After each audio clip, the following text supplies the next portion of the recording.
Esta es una actividad que hemos llamado Ciclo de Agua y Ciudad, que está organizado en conjunto por la Delegación Regional de Cooperación por el Cono Sur y Brasil de la Embajada de Francia en Chile. ¿Puedo decir solamente la Embajada de Francia? El Instituto Francés de Chile y el Centro de Desarrollo Urbano Sustentable. Además de estas instituciones organizando, hay un apoyo de la Comisión Nacional de Programa Hidrológico Internacional chileno, de la Sociedad Chilena de Ingeniería Hidráulica, de Parque Metropolitano y de UNESCO. Decidimos hacer esta actividad para crear un poco de conciencia. Y cuando pensamos en crear conciencia, en realidad dijimos tenemos que llegar más allá de los académicos, tenemos que hacer algo más de lo que tenemos en mente para el miércoles. Y es así como el día de ayer pudimos llevar dos cursos, dos colegios en realidad, con alumnos de octavo básico, primero medio, a Parque Metropolitano Santiago, al Bosque Santiago, donde vieron una película sobre el agua y su implicancia, ¿no es cierto?, en la sociedad. La misma película se transmitió en la tarde para el público en general. Hoy tenemos este día académico, mañana vamos a ver un documental de agua, ciudad y naturaleza del realizador Bernard Chocá, quien está acá y quien va a participar en una sesión de discusión y conversación en torno al film. También hay una reunión un poco más pequeña de investigadores y gente involucrada en internacionalización de la investigación para ver cómo se pueden fortalecer redes con Francia. Y hoy día tenemos este día académico donde hay muy buenos expositores. Yo le agradezco enormemente a todas las instituciones que de alguna manera financiaron la venida y la estadía de quienes participan hoy. Vamos a aprender un poco sobre la experiencia sudamericana. Para eso tenemos a Adriana Piperno, que viene de Uruguay, trabaja en el Ministerio de Ambiente, Planificación y Urbanismo, pero no en ese orden. Vivienda, ordenamiento territorial y medio ambiente. Ahí está. Pero están todos juntos: vivienda, ordenamiento y medio ambiente. Y además es coordinadora del grupo de aguas urbanas de UNESCO para Latinoamérica y el Caribe. Y tenemos a Teresa Reina, profesora de la Universidad de Córdoba, ya la van a conocer, de Argentina. Después también tenemos nuestros investigadores franceses, Bernard Chocá, Bernard Barraquet, Christophe Poupier, quienes han venido por toda la semana y le agradecemos mucho su esfuerzo. También tenemos la experiencia de Brasil, a Ana Luisa Brito, profesora del programa de maestría y doctorado de la Facultad de Arquitectura y Urbanismo de la Universidad Federal de Río de Janeiro. Muchas gracias por asistir, Ana Lucía, perdón.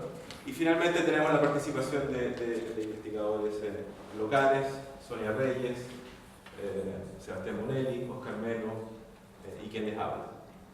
Además, como un pequeño bonus, los vamos a invitar a participar o a conocer el montaje experimental que se está preparando aquí en el campus para el estudio de infraestructura verde, de techos verdes y cubiertas vegetales, para que puedan conocer un poquito este esfuerzo que ha significado integrar muchas disciplinas en torno a un problema que es muy interesante y relevante, como es, por un lado, ser sustentable, ¿no es cierto?, pero por el otro, enfrentar los costos que podrían existir, como es, por ejemplo, el clima en el que estamos insertos. Ese es más o menos el programa de este día. Hubo un pequeño cambio que algunos de ustedes ya lo conocen, otros no. Luego del almuerzo nos vamos a cambiar de sala. Es el auditorio del college, que está muy cerca, por acá hacia mi derecha. Vamos a poner un mapita, por supuesto, ahí, y eso va a ser después del almuerzo. Así que yo creo que lo mejor es que nos juntemos acá, quienes se queden a la tarde, y nos vamos todos a hacer ya una vez finalizado el almuerzo. Bueno, muchas gracias. Entonces, partamos y le voy a dar la palabra a Adriana Piperno. Voy a ver si mantuvo el título de la presentación. Planificación de las ciudades, planificación de las aguas. Bien, gracias. Así que, bueno, muchas gracias por estar acá y el auditorio es tuyo, Adriana. Muchas gracias, Jorge. Muchas gracias a todos. Es un gusto estar con ustedes. Y como dije el lunes, no solo por la temática, ¿no?, sino también por el enfoque de la propuesta CEDEUS, que me tentó a venir como un vínculo, como un link de intercambio que podamos tener los dos países en este sentido, ¿no? Elegí quizá no hacer una presentación como investigadora, sino quizá como la posición de actor local, participante de una red de equipos que proponen cambios, ¿no? Entonces, en nuestro país somos muy pocos investigadores relacionados con aguas urbanas. Y en general trabajamos de manera colaborativa con los gobiernos centrales y con los gobiernos locales. Esto ha llevado a que una importante parte de nuestro trabajo se dirija a trabajos de consultoría, extensión o capacitación. El equipo desarrolla tareas de enseñanza en lo que trata a nivel de grado y en cursos cortos de posgrado, de dar una visión integral de las aguas urbanas, y la investigación nuestra está focalizada fundamentalmente en lo que es el tema de inundaciones urbanas, ¿no? Que no voy a desarrollar en detalle en esta presentación. Una presentación del país para poder entender lo planteado, ¿no? Uruguay es un país con menos de 3,5 millones de habitantes, con 95% de la población en zonas urbanas. Toda la población, unos 1.700.000 habitantes, se concentran en Montevideo, en el área metropolitana de Montevideo. Solo hay 3 ciudades grandes de más de 100.000 habitantes y 27 ciudades de más de 10.000 habitantes. En relación al agua potable, hay casi cobertura universal de agua potable, y con respecto al saneamiento, 1.600.000 personas tienen acceso a redes y 1.400.000 tienen saneamiento estático. Obviamente el saneamiento estático no tiene toda la misma calidad. En general, además, son pozos negros perdedores, lo que implica una solución a resolver. Pero quizá lo que en este momento quería resaltar es relacionado a lo que es inundaciones y drenaje urbano, que son dos problemáticas acuciantes en nuestro país. En relación a inundaciones urbanas, estas afectan a todo el territorio nacional. De los datos del Sistema Nacional de Emergencia, se registran que 30 centros poblados son afectados por inundaciones, de los cuales 25 son mayores de 10.000 habitantes y de ellos 14 son capitales departamentales, ¿no? En la imagen registra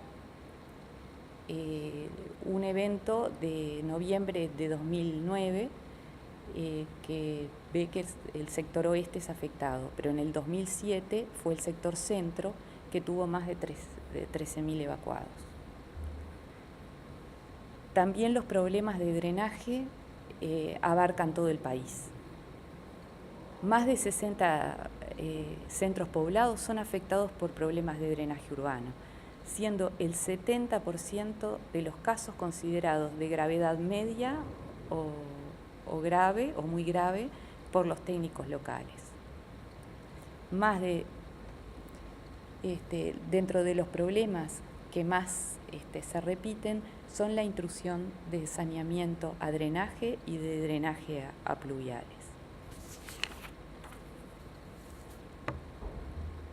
Un poco de historia, porque las ciudades son producto de un desarrollo histórico y de los paradigmas que se fueron consolidando a través de la historia, ¿no? El desarrollo de las infraestructuras y los modelos de gestión de las aguas, así como los territorios, van de la mano de la consolidación de los paradigmas entendidos según Kuhn, o sea, referidos a valores de sistemas de pensamiento a partir de los cuales se interpreta la realidad de la sociedad estable en un momento determinado. Ciertos puntos de inflexión o de hechos importantes en nuestras historias cambian los rumbos de nuestros territorios en relación a sus aguas. En la siguiente imagen vemos un facsímil de las leyes de Indias, que viene a ser la receta española para construir nuestras ciudades. Como se puede leer, el agua, más allá de ser considerada por su navegabilidad, también tiene como objetivo que sea el lugar para tirar las inmundicias y los desperdicios de la ciudad. No existe entonces un pensamiento de aguas arriba o aguas abajo, producto de la escasa densidad de población que había en esos momentos. La revolución industrial en Europa produce grandes impactos en la calidad de vida de las ciudades. Más allá del visible deterioro de sus cursos, también podemos ver en esta imagen el deterioro de sus cursos a los cuales se vertían todo lo que era saneamiento, residuos industriales, pero también podemos ver uno de los primeros estudios o uno de los estudios de sistema de información geográfica de la época, correspondiente al doctor Snow, que muestra, espacializando los afectados del cólera en Londres, cómo toda la gente o todos los enfermos o los muertos provenían de un mismo agua de pozo. Cambia la visión entonces de esa visión de que la contaminación venía por aire. La contaminación no era de las miasmas, ¿no? Y que había que solamente ir a lugares ventilados porque era el aire la que estaba mal, sino que el agua tenía un rol protagónico en esa contaminación. El Uruguay ha tenido siempre como ciudad-puerto una vinculación muy directa con lo que es Europa, ¿no? Entonces, en esta época, ¿qué hace la ciudad higienista con respecto a todos estos impactos? Decide esconder el agua, esconder esa agua que estaba contaminando y entubarla y tratar de sacarla lo más rápido posible, ¿no? Entonces, junta tanto el agua de lluvia como el agua de saneamiento, como todos los encaños y la tira fuera de la ciudad, ¿no? Ese modelo de ciudad higienista convive además con una visión propia del positivismo, donde el hombre es capaz de dominar la naturaleza. Modelo higienista y visión positivista trabajan para potenciar el alejamiento de las aguas, incluso su eliminación visual. Esta visión que heredamos se ve reflejada en lo que son el saneamiento, de que tiene más de 100 años en Montevideo, y acá la foto es de la Intendencia de Montevideo, del colector Arteaga, de la red más vieja de Montevideo. La visión ambiental del mundo modifica esta mirada. Ser parte del ecosistema nos hace también responsable de su principal elemento, el agua. Como parte de esta revolución, de esta nueva revolución en términos kuhnianos, que puja por consolidarse como nuevo paradigma, es que se plantea la relación entre el agua y la ciudad. Varias son las líneas actuales de investigación en la materia que aportan a esta cuestión, de la que es de interés destacar la relacionada a los sistemas socioecológicos, entre los que Holling, Folke, Schiffer y Carpenter se destacan, focalizadas en la comprensión de sistemas dinámicos complejos y cómo los mismos pueden seguir funcionando de cara a sus perturbaciones, analizando fundamentalmente la resiliencia de los sistemas. También la investigación en transiciones, que plantea que las salidas sustentables solo pueden ser alcanzables si existen transformaciones culturales y en el sistema de gobernanza. Este cambio de paradigma asociado a los rápidos cambios de un mundo lleno de incertidumbres y situaciones no predecibles ha generado cambios en la teoría de la planificación, tendiendo a procesos más abiertos e interactivos. Cabe destacar o analizar o ver la experiencia o la práctica de ciertos países como Australia o como Holanda han desarrollado. Esta modalidad de planificación-proceso o planificación adaptativa cambia la forma de trabajar o de planificar, ¿no? No trabajamos ya para un producto final, sino que es muy importante, mientras planificamos, ir consolidando o construyendo las capacidades y las redes y las instituciones que permitan hacer sostenibles los procesos. Cambia la forma en que la gente participa. Ya no son solo instancias de consulta, sino que en consonancia o en discrepancia con una visión futura se aporta a la población desde los distintos lugares donde se encuentra, desde su diario vivir y desde los distintos organismos. Cambia la modalidad de evaluar lo que sucede. La evaluación ya no está asociado al fracaso de la política.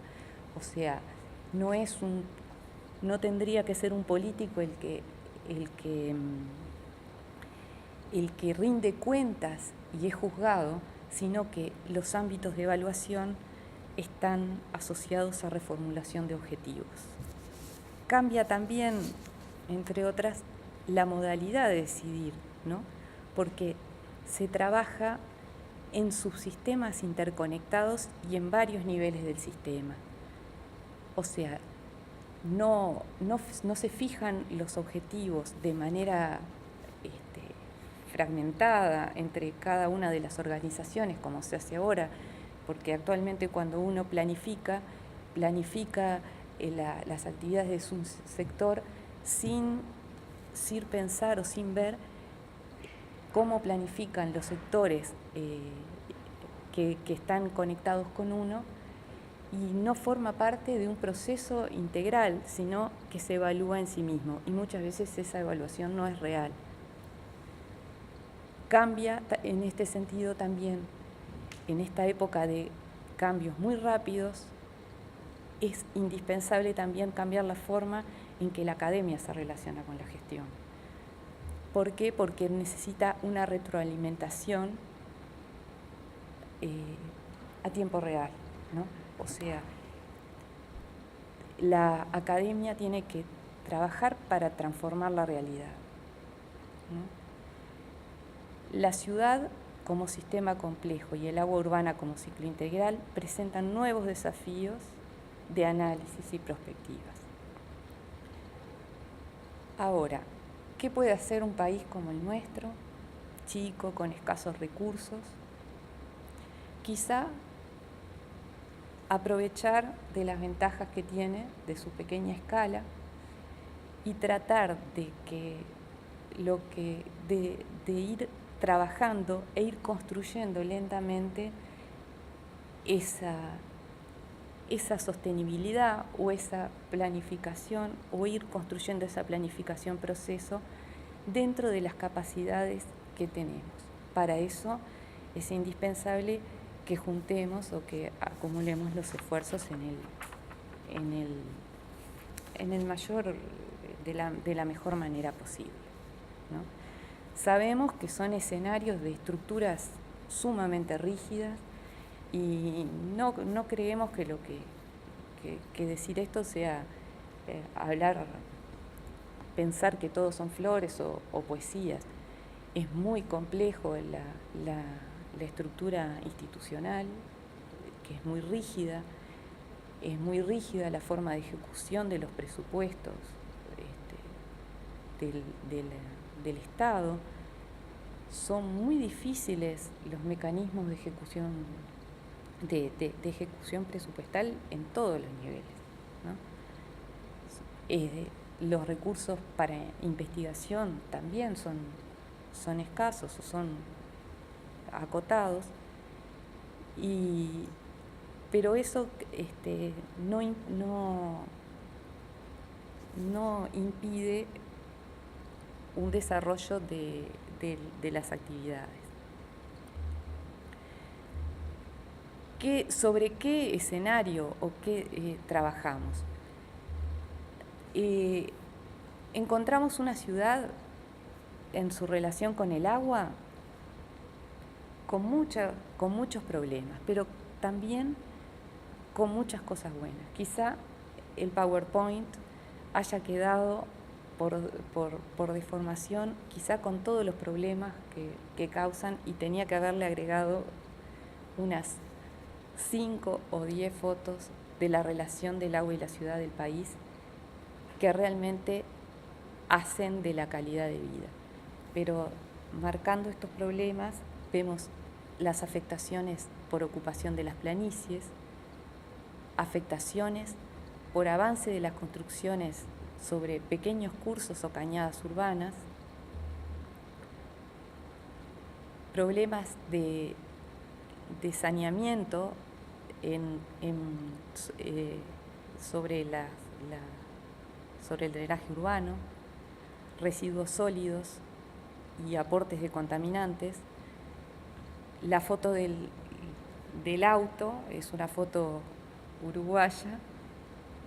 La otra la pongo, es del libro de Carlos Tucci, es de San Pablo, pero Uruguay no creo que tenga este grado de contaminación, pero nunca fue medida la contaminación de las calles, y creemos que es uno de los estudios que se requieren hacer. También afecta las afectaciones en el diseño urbano de infraestructuras, de no asociar lo que es el diseño de la infraestructura de drenaje al diseño de la ciudad, y también el impacto sobre las infraestructuras, las calles que se ven afectadas por el aumento de la escorrentina. ¿Cómo pensamos nosotros que se debe trabajar? Nosotros pensamos que este esquema de Philip Johnston representa lo que nosotros queremos como trabajo en red, ¿no? Queremos que tanto la ciencia, creemos que existe una relación directa entre el conocimiento científico. Este conocimiento científico alimenta las políticas retroalimentan los programas científicos, o deben hacerlo, dan esas políticas, definen regulaciones y directivas que inciden en la práctica. También a partir de esos programas científicos se genera innovación que construye capacidades y que definen práctica. Todo esto genera las relaciones sociales, ambientales y económicas que analizadas y evaluadas también alimentan los programas científicos. En toda esa red que plantea, hay como pequeños, en Uruguay hay como pequeños aportes en cada una de las áreas, de las cuales solamente traigo algunas a colación, que en una breve reseña, ¿no?, que muchas de ellas están focalizadas en el trabajo que hacemos desde la Dirección de Aguas o desde la academia. Hay varios lugares entre los de donde se puede aportar. Hay uno de los hitos que quizás sea muy importante en lo que viene a ser la incorporación de las aguas a la planificación urbana. Luego de la ley de la aprobación de la Ley de Ordenamiento Territorial y Desarrollo Sostenible, las ciudades tienen la obligación de tener sus planes locales, o sea, los planes de las ciudades aprobados. Nosotros consideramos que dada la cantidad de ciudades afectadas por problemas de inundación y de drenaje, en algunos casos sería imposible prácticamente definir sus áreas urbanizables sin considerar el impacto de las inundaciones. Ya hay una larga experiencia de que ya la ley de centros poblados de nuestro país decía que no se puede urbanizar por debajo de la máxima inundación, de la máxima crecida conocida, más 50 centímetros. Hecho que si uno ve las ciudades uruguayas no fue cumplido, ¿no? Ahora lo que queremos es cambiar esa estrategia y tratar de que realmente no se ocupen esas esas zonas inundables. En este sentido, se trabaja desde el Ministerio en la elaboración de directrices nacionales de inundaciones de ribera y de drenaje urbano. ¿Qué se pretende con las directrices de inundaciones de ribera? Se propone dar pautas para que las intendencias, para que los gobiernos departamentales y el país en general tenga elementos para definir sus áreas inundables. Es así que se dan pautas para elaboración de las zonas de la zonificación de riesgos de las ciudades. La elaboración del mapa de riesgo se ha hecho o se ha trabajado, se ha experimentado en varias ciudades, faltan muchas ciudades hacerlo, pero ha sido un proceso que consideramos que ha sido muy interesante y que es muy interesante, en la cual definimos zonas en función del riesgo, o sea, de la amenaza y de la vulnerabilidad. ¿Qué quiere decir esto? Que no solo definimos en función del impacto del evento, sino también de las cuestiones que son afectadas.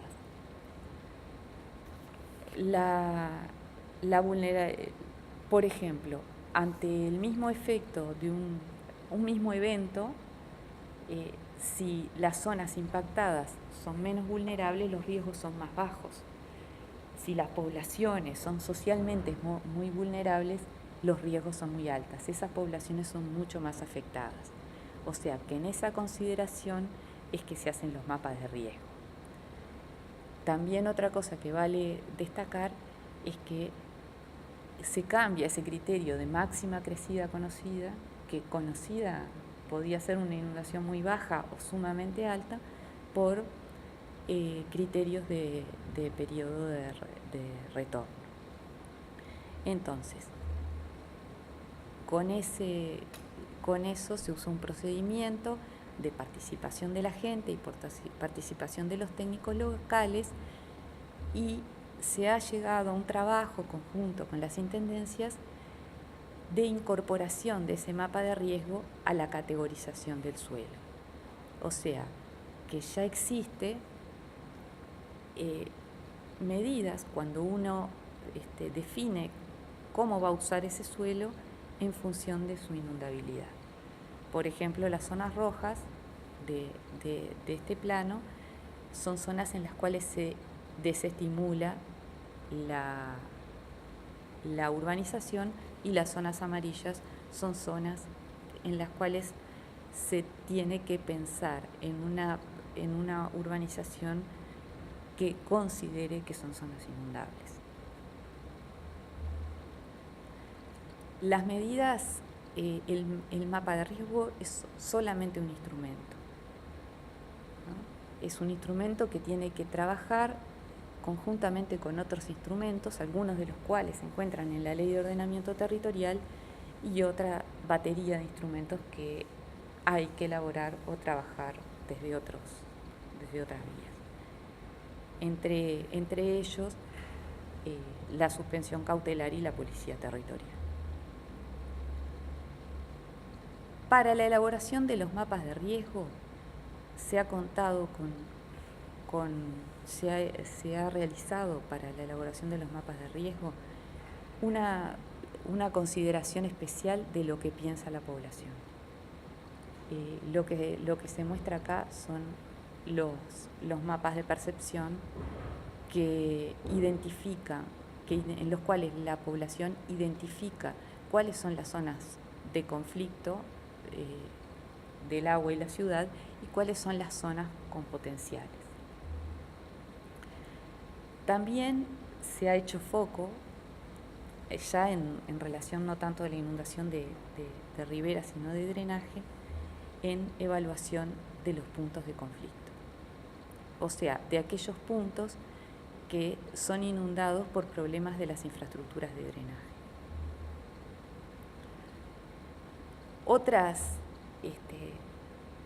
Hay otras múltiples formas en las cuales el agua se ha incorporado a los planes locales.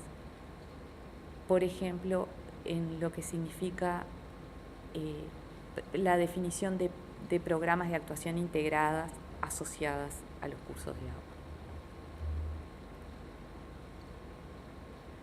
Uno de los trabajos que se está intentando hacer, ya no desde la inundación de ribera, sino desde la inundación de drenaje, es tratar de que todas las ciudades cuenten con planes de aguas pluviales, ya que actualmente las obras se realizan descoordinadas entre sí, sin considerar las cuencas o sin considerar qué pasa aguas arriba o aguas abajo, o qué ciudad hay pensada a futuro. Una experiencia particular que se está trabajando ahora es coordinar, es en Ciudad del Plata, en la cual se trabaja con un equipo de OCE, que es el organismo que brinda el agua potable para todo el país y el saneamiento para las localidades del interior, y con la Intendencia de San José, en la elaboración de pautas de un plan de aguas urbanas. Esta zona se caracteriza por una alta conflictividad de la relación del territorio con el agua, ya sea por inundación del río, inundación del mar, napas freáticas superficiales y problemas de drenaje, no tiene saneamiento y sus altos niveles de vulnerabilidad. El trabajo,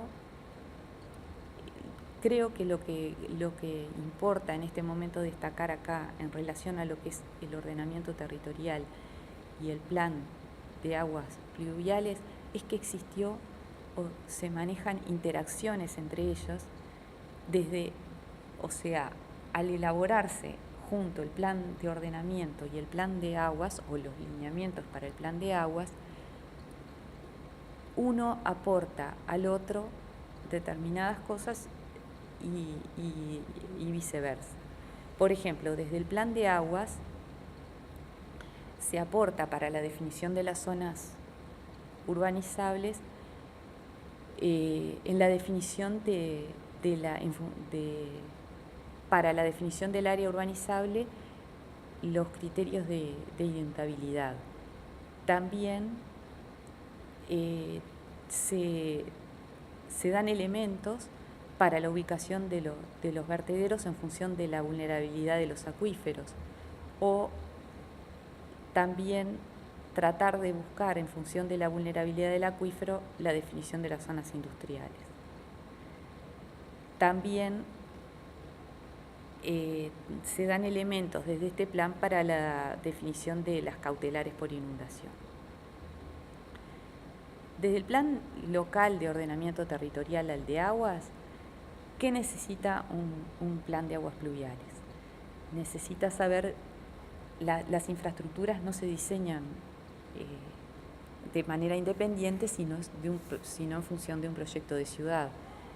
Las centralidades, la definición de centralidades y zonas prioritarias de consolidación, las ubicaciones posibles para una planta de tratamiento, las densidades, la jerarquización vial, son entre otros los elementos que se han considerado. Otros trabajos que también relacionan agua y ciudad, que voy a pasar rápidamente, son, por ejemplo, en Montevideo es muy interesante el plan especial del Miguelete, del cual en esta foto se ve el Parque de Andalucía, en el cual se realizó una relocalización de un asentamiento precario, transformándolo en espacio urbano. La Ley de Ordenamiento Territorial también habla de la cooperación público-privada a través de la recuperación de cargas y beneficios, de la repartida de cargas y beneficios, y se aprovecha esto para la realización de un estanque de retención bajo un edificio en una zona donde había grandes problemas de drenaje. También se ha trabajado de manera colaborativa en lo que es apoyar el plan de relocalizaciones para evitar que nuevas viviendas se ubiquen en zonas inundables. Desde la universidad se realizó un trabajo también aprovechando un trabajo en el cual se solicitó apoyo para la indemnización de la presa de Salto Grande. Se aprovechó para hacer un análisis en detalle de las zonas inundables y hacer una zonificación de las zonas a relocalizar y de las zonas a indemnizar. Se trabajó también en la elaboración de un plan de aguas pluviales urbanas. Se generó una unidad de manejo de aguas pluviales urbanas, y desde la universidad también se hicieron múltiples actividades de extensión que sirvieron, por un lado, para que los estudiantes reflexionen sobre la temática o para devolver a la población trabajos realizados por la universidad. Como se ve, o lo que tratamos de plantear en esto, que seguramente hay muchos de los casos que por no tener descripción no se entienden en su cabalidad, o capaz que es presentarlos como para después conversar y hablar sobre ellos o con mayor detalle, es ver que no hay una sola vía de entrada o de trabajo para relacionar las aguas con el territorio, sino que nosotros pensamos que ese múltiple trabajo desde múltiples escalas o lugares permitirá ir desarrollando distintos nodos de la red que permitirán, o por lo menos pensamos, vaya generando un conocimiento o un trabajo en relación a este importante vínculo. El espacio del territorio o el ordenamiento territorial nos permite conversar o discutir muchas cosas sobre él, que nos permite avanzar en las cuestiones del agua quizá más de lo que pensamos, saliéndonos del análisis del sector y discutiendo sobre el territorio en sí. El territorio es un espacio de diálogo interdisciplinario, ¿no? Nos permite trabajar interescalarmente cuencas y unidades territoriales. Nos permite también conversar en varios espacios temporales diferentes, porque la planificación nos hace ver qué es lo que pasó, qué es lo que está pasando y cuáles son los futuros deseados o las visiones o los escenarios más factibles a futuro. Y nos entrena a un trabajo colectivo entre actores técnicos y políticos y a construir una visión general. Entonces es por eso que parece importante que, a pesar de todos los problemas que tenemos en este momento, podamos ir desde distintas maneras, linkeando o ir tratando de buscar la manera de que la gestión del agua y la gestión del territorio se relacionen de manera conjunta.